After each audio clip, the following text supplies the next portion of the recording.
Bonjour les amis, j'ai choisi en tout cas l'hymne du Parti Socialiste pour aller dans la direction du Congo-Brazzaville, mon pays d'origine. Pour les Français que je suis, on va dire, j'ai la double nationalité. Et donc les amis, vous savez que nous sommes devenus un village euh, planétaire, un petit village, tout se sait. Bon, maintenant, nous faisons la une, pas dans le bon sens. Le Congo, ce n'est pas le seul pays qui a du pétrole. Et donc, je vais dans la même direction que le vice-président Farfasson de la Convention des démocrates indépendants, CDI, association politique en France, parti politique au Congo, parce que cette élite-là qui est là, a discuté des personnes, et puis de discuter d'actualité d'événements, et nous devons être comme Jules Romain, de discuter des principes. Et donc tout ça, ces bruits, ça a commencé au Gabon, hein, cette circulation d'argent un peu bête comme ça. Et vous savez que on a dit ici en France, c'est un pays de droit, et que les choses, ils ne vont pas accepter le désordre. Alors, vous, qui amenez l'argent sale, c'est interdit déjà. Même les Likelema, ce n'est pas légal. Vous amenez votre façon de faire ici. Alors, ça a attiré l'attention des autorités françaises. Et donc, on va parler de l'argent et du pétrole. Alors, le vice-président a répondu sur mon intervention. En tout cas, je veux dire, pas petite intervention, ça reste une intervention. Et il a parlé quand même que le pétrole on a fait beaucoup de choses avec du pétrole au niveau du Qatar, ce pays, petit pays, alors que nous avons du pétrole depuis des lustres. Il faut que cela change. Alors, quand on parle de changement, il faut faire très attention. Il y a trois options quand on parle de changement, ou soit vous allez dans un coup d'État militaire. Parce que l'armée reste la structure la plus organisée. Je vous assure que quand les militaires prennent le pouvoir, il faut attendre le temps qu'ils profitent un peu eux-mêmes. Ici, je pense que ça n'apportera pas de changement. Ils vont essayer de gérer comme ça, et puis pour basculer, si possible, vers une transition. Deuxième option, c'est le soulèvement populaire. Il faudrait que ça soit encadré, il faut que ça soit réfléchi. C'est Karl Marx qui disait que c'est très bien, lorsqu'une révolution n'est pas préparée, elle risque d'être sanglante. Et donc, je pense que le sang a trop coulé dans notre pays. Et donc, moi, je ne suis pas dans cette option. Je ne vais pas salir mes mains, en tout cas. C'est ce qu'on avait demandé lorsqu'il y avait eu cette affaire d'Académie, devant une échéance politique entre Chirac et Mitterrand. Bon, Mitterrand avait choisi le populisme, c'est-à-dire de rentrer dans les grottes en Calédonie et puis faire ce qu'il devait faire, c'est-à-dire ce qu'on appelle certainement la force légitime. Alors que ça, c'est la France lointaine, elle n'est pas métropolitaine. Mais Mitterrand était plus sensé. Il a dit, écoutez, on est quand même loin hein, du territoire, c'est-à-dire la France métropolitaine, elle est lointaine, d'outre-mer. Il faudrait aller vers une décision politique. C'est-à-dire qu'il avait dit que ça fasse, au moins si vraiment, parce qu'il y avait une échéance politique, que ça fasse le moins de morts possible, c'est-à-dire en français, quand même de morts. Même une mort, en démocratie, ça coûte cher.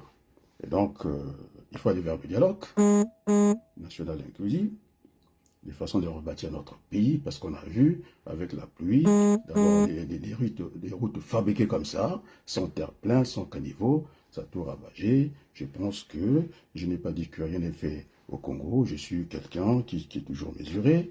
Il y a ce qu'on appelle l'existant. Donc, on va partir de l'existant. C'est ce que les comptables appellent le RPE, une révision périodique de l'existant, ou sinon, nous qui sommes des économistes, ce qu'on appelle un ajustement. C'est-à-dire qu'il faut corriger tout ça. Et donc, nous devons revenir au carrefour Mbongi pour discuter un autre avenir de notre pays, et puis que ce ne soit pas un face-à-face ou côte à côte. Donc voilà, il faut que l'élite essaie de prendre la parole au lieu de suivre. Moi, je n'ai pas envie de nourrir, au lieu de suivre la presse française bêtement, c'est-à-dire que là, ils sont dans l'événementiel, ça, moi, j'ai envie d'être comme Jules Romain, c'est discuter des principes, c'est à nous de nourrir la presse française parce que nous connaissons mieux notre misère. Donc, il y a le problème du pétrole. Hein, il n'y a pas que le pétrole Orient, il y a aussi le pétrole de ce monsieur quand même, qui a scandalisé la France, on va dire des choses comme ça, le président directeur de Total Finance, qui se met tranquillement 500 000 euros comme ça, qui vient quand même à la place du monde de dire qu'il n'a gagné pas assez. Et donc c'est là que nous devons rentrer et déposer des bases nouvelles pour l'intérêt général. Alors, je vais encore aller, donc il faut mettre le travail au centre de tout. L'hymne national socialiste, pour mieux comprendre les choses. Merci Dimitri, il est du côté des États-Unis congolais.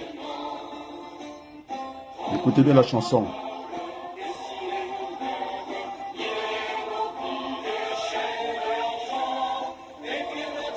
Alors, l'hymne national social dit que nous devons prendre la parole nous-mêmes et décider notre avenir. C'est pas de suivre bêtement la presse française. Depuis qu'on parle de ces affaires-là, depuis 40 ans, je n'ai pas vu bouger les choses. Et donc, moi, j'ai pas envie de rentrer dans cette agitation ambiante comme ça. Je n'ai pas envie de rentrer. Et donc, c'est à nous, Congolais, de revenir au bon sentiment de pouvoir construire notre pays. Voilà. On nous attend là. Nous ne sommes pas les seuls à avoir le pétrole. Il y en a, je pense, au Cameroun, il y en a maintenant au Sénégal, il y en a partout. Mais sauf que nous nous faisons une mauvaise réputation au niveau de ce village planétaire. Et je n'ai même pas envie de dire Congo-Zoba. Alors j'écoute l'hymne national. Il faut qu'ils disent de prendre la parole. Les élites congolaises doivent prendre la parole au lieu de le suivre comme des chiens la presse française. Allez, on va suivre l'hymne national.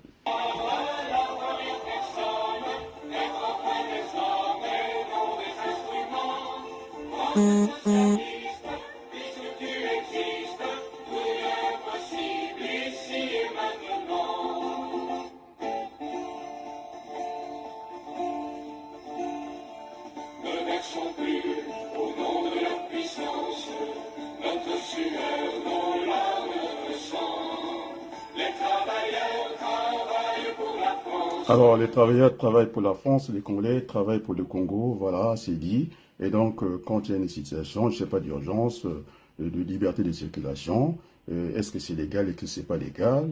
C'est quoi cette affaire-là? Il faut que cette élite, nous avons des juristes au Congo, donc l'hymne national dit de prendre la parole.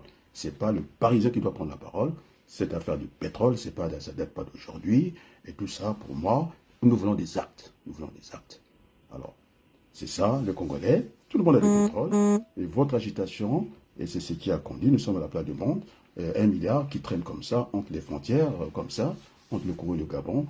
Vous êtes venus vous amuser en France, vous allez voir que le prix du pétrole a augmenté, vous allez voir qui seraient les heureux gagnants. Ce ne seraient pas les Congolais. Parce que le pétrole coûte cher, il faut bien qu'on vous fasse un petit chantage, parce que vous n'êtes pas assez intelligent. Allez, écoutons l'hymne national, les socialistes.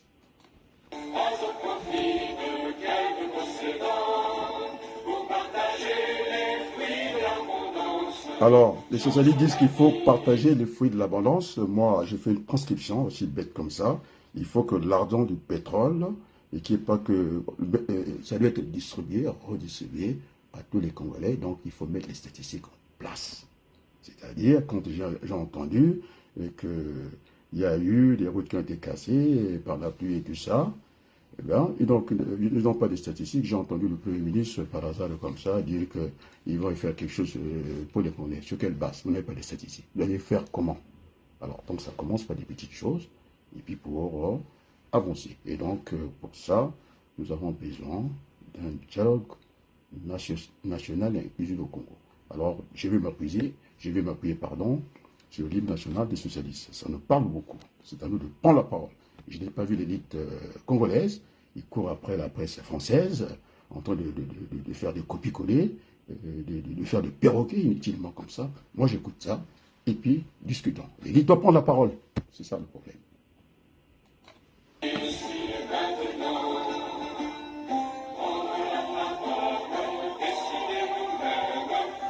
Alors, vous avez dit, l'hymne national dit de prendre la parole nous-mêmes, de décider nous-mêmes. Alors, on ne va pas décider par le Parisien, par la presse française. C'est sérieux, le pétrole. On a vu ce que ça donne au Qatar. Qatar, on a vu dans le désert des immeubles poussés comme ça, jusqu'à aller organiser une Coupe du Monde, alors que nous avons le pétrole depuis avant ce pays-là, et donc nous devons être sérieux. Et donc j'attire l'attention de cette diaspora, semble-t-il pourrie. Moi d'ailleurs, j'en fais pas partie. Je fais partie des Congolais de l'étranger pour bien marquer le coup, parce que quand on parle de diaspora, il peut y avoir des confusions, il y en a des diasporas. Et alors je continue d'écouter l'hymne national des socialistes, ça me parle, pour parler à mes frères congolais. Il y a toute une élite là qui dort, à 20 h ils sont au lit, après ils vont chercher au kiosque pour lire le scandale du pétrole congolais. Mais le pétrole congolais était toujours un scandale. C'est pas nouveau.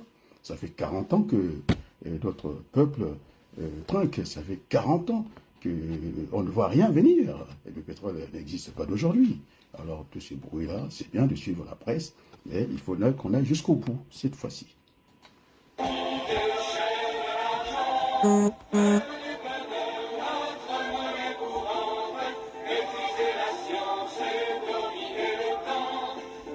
Alors, utiliser la science et dominer le temps, et ça veut dire que l'élite est là, hein, elle est formée, c'est celle-là qui doivent, par exemple, justifier pourquoi cette restriction de la liberté de circulation. C'est dû à quoi? Il y a quoi? Qu'est-ce qui gêne dans tout ça? Pour ne pas basculer dans l'illégalité, même ça peut être une bonne chose, le couvre-feu. En tout cas, les bébés noirs, ils sont pas nés hier.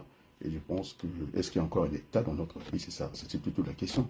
Et donc, revenons tranquillement au Bangui, essayons de bâtir ce Congo-là ensemble. Moi, vous connaissez ma situation, j'ai plongé, et donc j'ai écouté les appels du peuple congolais, il faut qu'on revienne. Et donc, ce mois, je dis bien, de janvier, les petits, les paris, vous n'aurez pas le temps de placer quoi que ce soit. Parce que si vous venez, voilà ce que vous faites pour votre pays. Vous trémolez avec les liasses, vous démontrez partout. C'est l'argent, c'est pas légal, c'est l'argent illégal. C'est l'argent sale. Et maintenant, vous avez mis tout un pays à la place du monde comme ça. Vous êtes en train de salir le Congo, que nous ne sommes pas sérieux, nous ne sommes que des voyous. Mais moi, je ne suis pas un voyou. Je veux continuer à écouter l'hymne national des socialistes. Je préfère ça.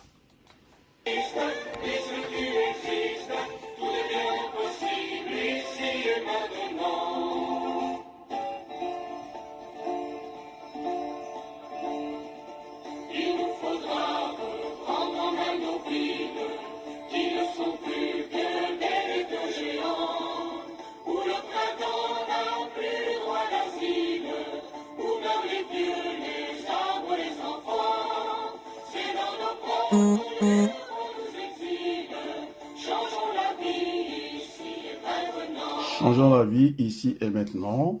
Et donc, cette élite qui est là, je pense qu'ils ont l'habitude de faire des réunions.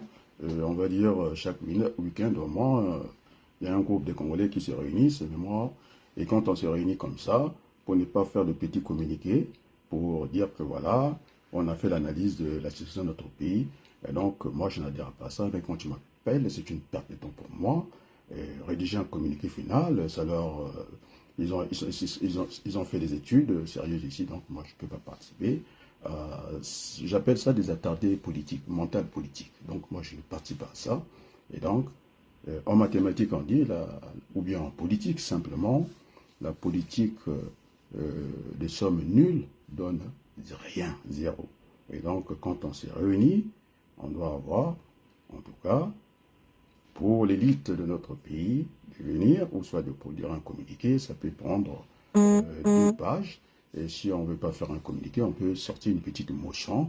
Au moins, on a été discuté, voilà ce qui ne marche pas dans notre pays, que de se réveiller à 5 h du matin, d'aller chercher dans les petits kiosques français et lire les histoires du pétrole. Il n'y a même pas à lire ça, les histoires du pétrole. Le pétrole a fait des choses au Koweït, nous le savons. Et donc, moi, je n'ai pas envie de lire ça. Moi, je n'ai pas envie de lire ça. Je le sais, oui, je lis, ouais, comme vous. Mais je ne viendrai pas pour faire le perroquet de ça. Alors, j'écoute encore les socialistes. C'est à nous de prendre la parole, d'expliquer la situation, puisque tout le monde est au courant de notre situation. Le pays ravagé, on ne sait pas construire une route, hein, un terre-plein, on ne sait pas, on met un caniveau, et puis ça passe. Et en plus, nous avons le Congo qui est en bas, et puis au plateau des 15 ans, vous avez quand même l'eau qui arrive dans les salles de classe jusqu'à la hauteur des enfants, ils sont obligés de les sur la table. Et moi, j'ai du mal à comprendre ça. Nous ne sommes pas quand même les Pays-Bas. Je suis bête que ça. Il faut construire les caniveaux. Maintenant, j'invite cette élite pluridisciplinaire. Nous avons des juristes, expliquer le couvre-feu. Nous avons des économistes. On parle que de Orient et qu'on n'y va pas à la défense, voire un peu à Total, parce que c'est quand même Total qui produit le maximum de ce pétrole qui est vendu ici. Il faut qu'on aille s'interroger. Bon, maintenant, si on n'arrive pas à aussi faire des investigations pour savoir un peu quelle est notre contribution d'abord, moi je suis universitaire, on appelle ça la méthode, on résout l'absurde par l'absurde. Et donc je n'ai pas besoin, je l'avais dit à Noël, ma mère est députée, on était avec ma fille là, il suffit d'aller à la comptabilité de Total et Final, parce qu'on ne sait pas la quantité de pétrole qui sort au Congo. Mais c'est quand même chiffré. Ils ont une trésorerie générale. On va à Total Final, tranquillement, on regarde les comptes, on prend notre part, ce qu'on appelle les dividendes. C'est aussi bête que ça. Alors, continuons.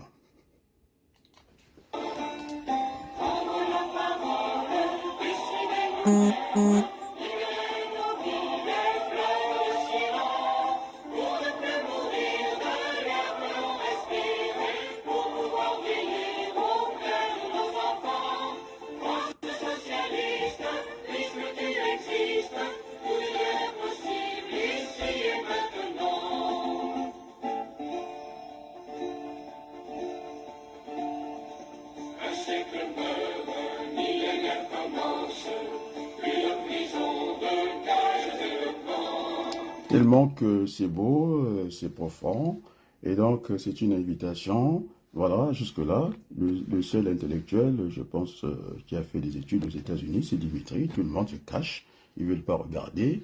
Ils viennent le regarder avec ils commentent avec à bout de lèvres comme ça. Ce sont des lâches, ce sont des rigolos pour moi. Il n'y a que Dimitri, vous êtes sûr, il n'y a que Dimitri qui me suit, c'est pas vrai. Tout le monde me suit, parce que quand je parle, semble-t-il qu'on appelle des influenceurs. Moi, je ne suis pas influenceur ni leader, moi je suis un homme politique. Voilà, je fais de la politique, et donc je ne rentre pas dans votre jeu. C'est quand même incroyable.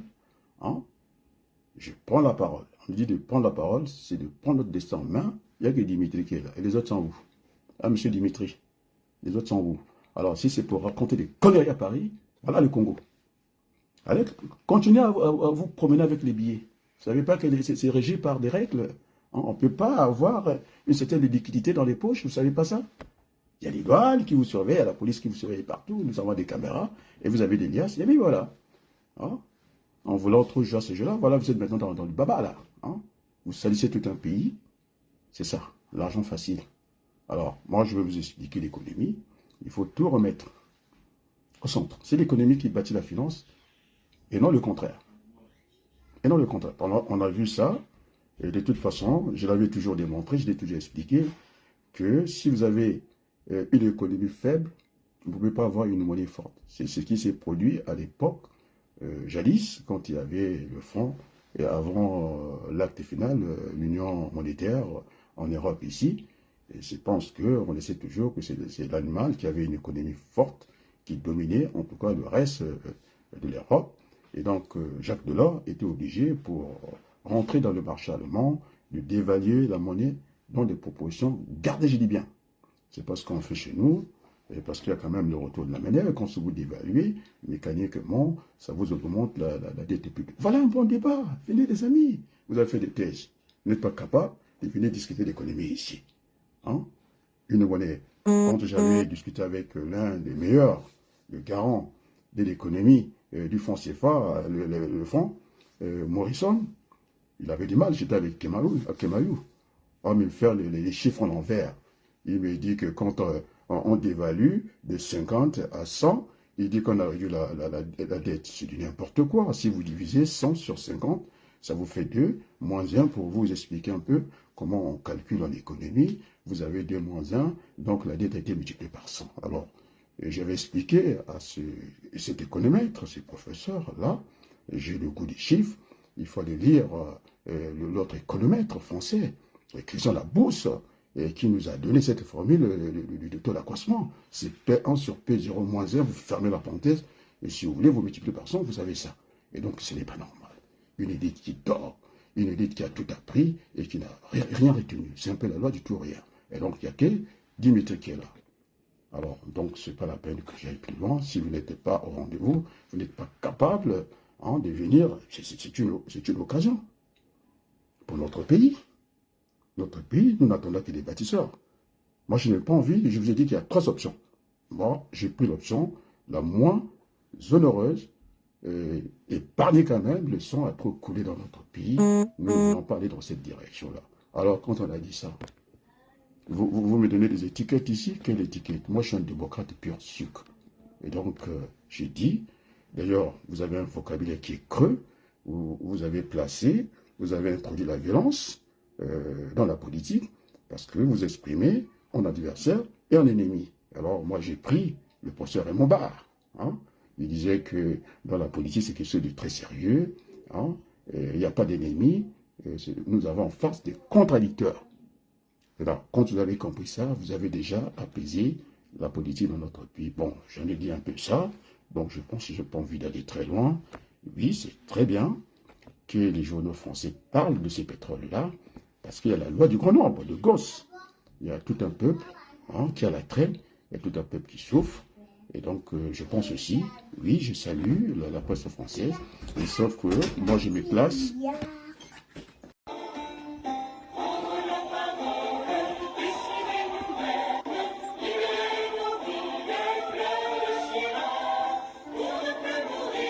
Donc, je suis désolé, je disais un mort. Hein. Vous avez dû entendre une mort. Je voulais peut-être parler de la mortalité. Bon, enfin, ce sont les aléas du direct.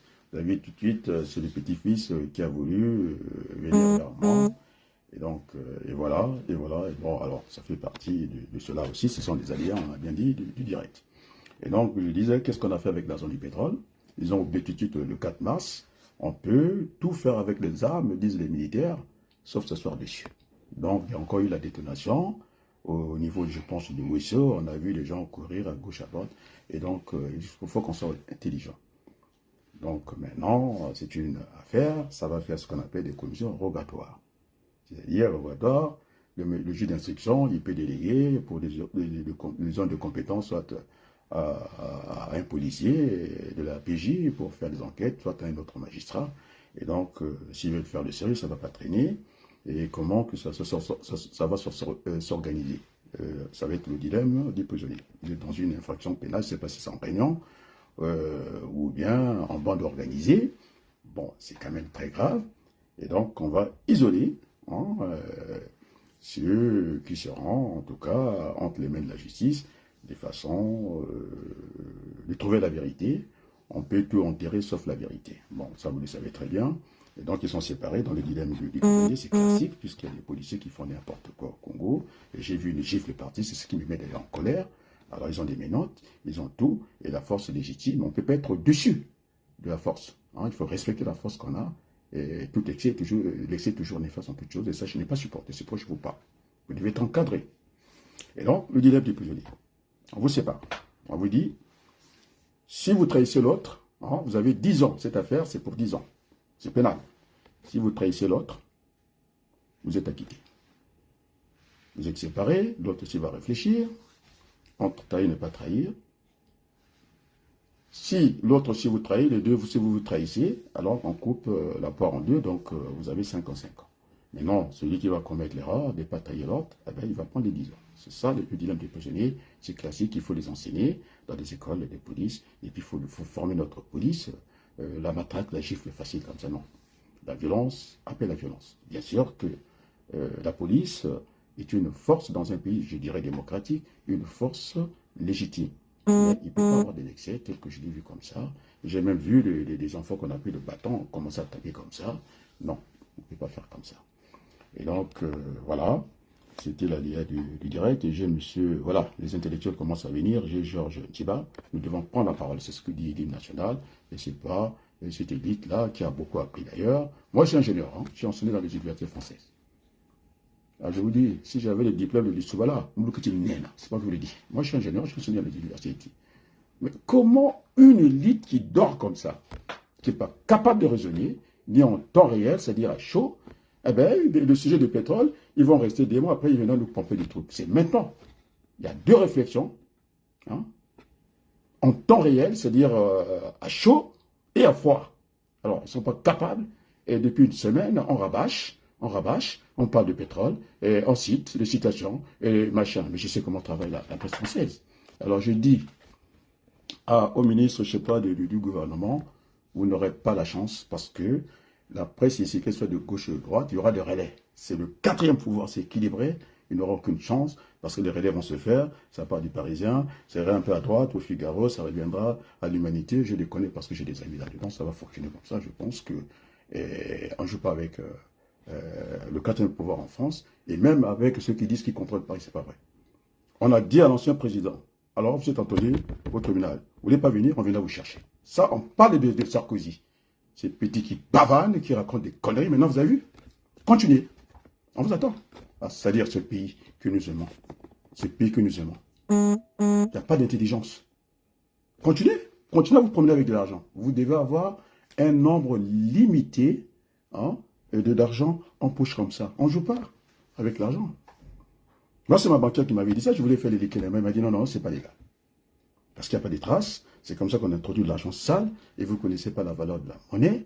Hein? Vous traînez comme ça, vous croyez que le Gabon et le Congo, vous êtes venus vous amuser en France et vous aurez le revers de la médaille, c'est-à-dire le retour de la manivelle.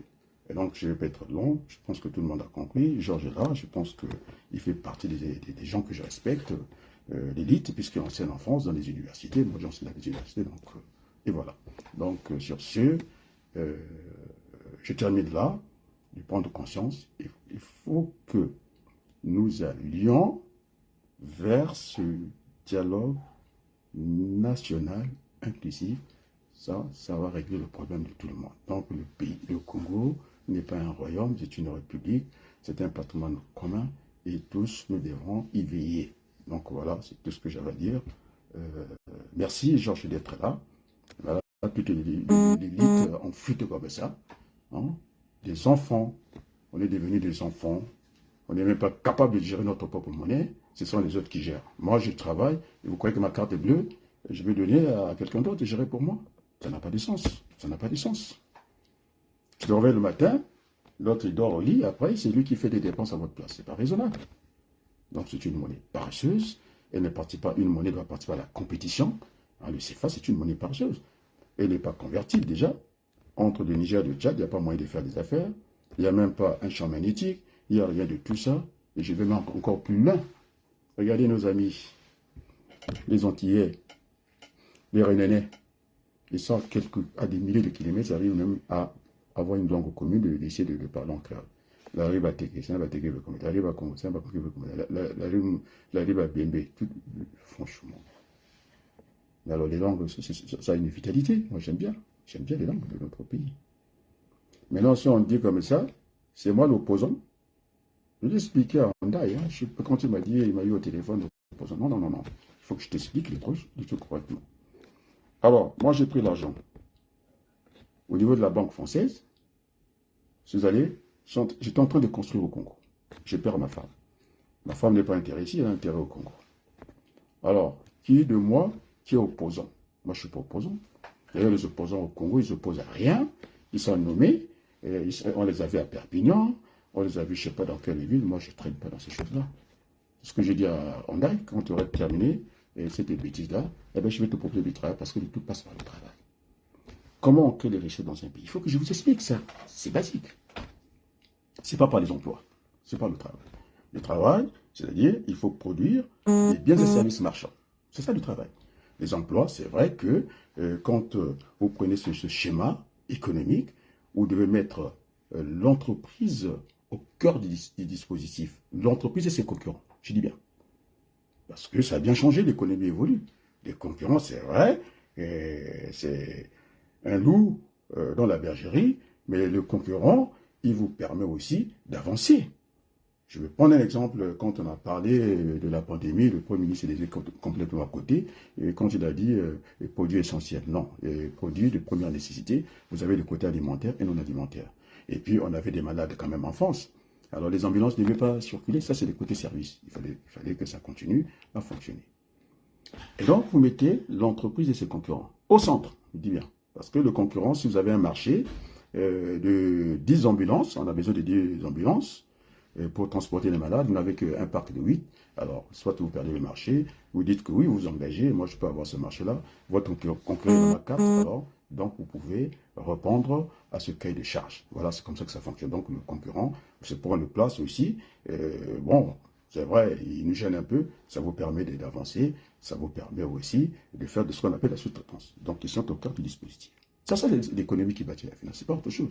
Après, dans les bouts là, vous avez des partenaires immédiats qu'on appelle des agents économiques. Les clients. Je vais vous répéter ça, c'est l'enseignant, je suis obligé, je ne vais pas faire ma banco et vous parler des facochères et vous parler des disques maintenant parce que ça lui intéresse. On va dire que je compte personne. Je le respecte beaucoup, c'est un cadet. Il apporte le rayonnement dans notre pays. C'est là qu'on l'attend. Aujourd'hui, c'est pas de prendre un petit disque, pas un petit disque, j'aime pas l'habitude de sous-estimer des choses comme ça, non, de sous-estimer, pardon. Non, il m'a bien, alors on n'a qu'à cotiser pour lui. Et voilà, il a chanté les merveilles du passé. Aujourd'hui, on a besoin de sortir ce pays de là où il est. On a besoin de sortir. Georges est là, il m'écoute. Et donc, moi, je ne suis pas dans votre fanatisme comme ça, et machin. Donc, je reviens. L'entreprise et ses concurrents. J'ai placé le fournisseur. Relation réciproque. Vous achetez la marchandise et renvoie là-bas. Client, c'est pareil. Après, de l'autre côté, vous avez les financiers. La banque et les finances. Alors, il ne faut pas comprendre la banque et puis le Western Union, ce sont des établissements financiers, il n'y a pas de crédit là-dedans. Et donc, bon, alors, on a eu cette facilité, on travaille avec Western Union, avec MoneyGram et compagnie, donc c'est pas ça. Enfin, c'est ça des établissements financiers, on le sait. N'oublions pas l'État. L'État fait quoi? C'est l'agent économique. C'est un partenaire dans le terme commercial, c'est un partenaire comme un autre. Alors, où est-ce qu'il retrouve ses ressources et ses recettes? C'est donc au niveau des impôts. Et puis, il peut aller emprunter dans les marchés nationaux et internationaux. Donc, vous avez dans ce dispositif-là des cartes. Et puis, bon, les partenaires lointains, on peut mettre l'église. J'ai pas envie de vous faire le premier chaland. C'est celui qui habite à côté, qui va dans le magasin. Le deuxième chaland, il essaie les transports en commun. Le troisième chaland, c'est celui qui va prendre sa voiture parce qu'il habite, je sais pas, à Amiens. Et il aime bien l'avion de Creil. Il viendra acheter à Creil. Donc, il y a tout ça. Et donc, voilà.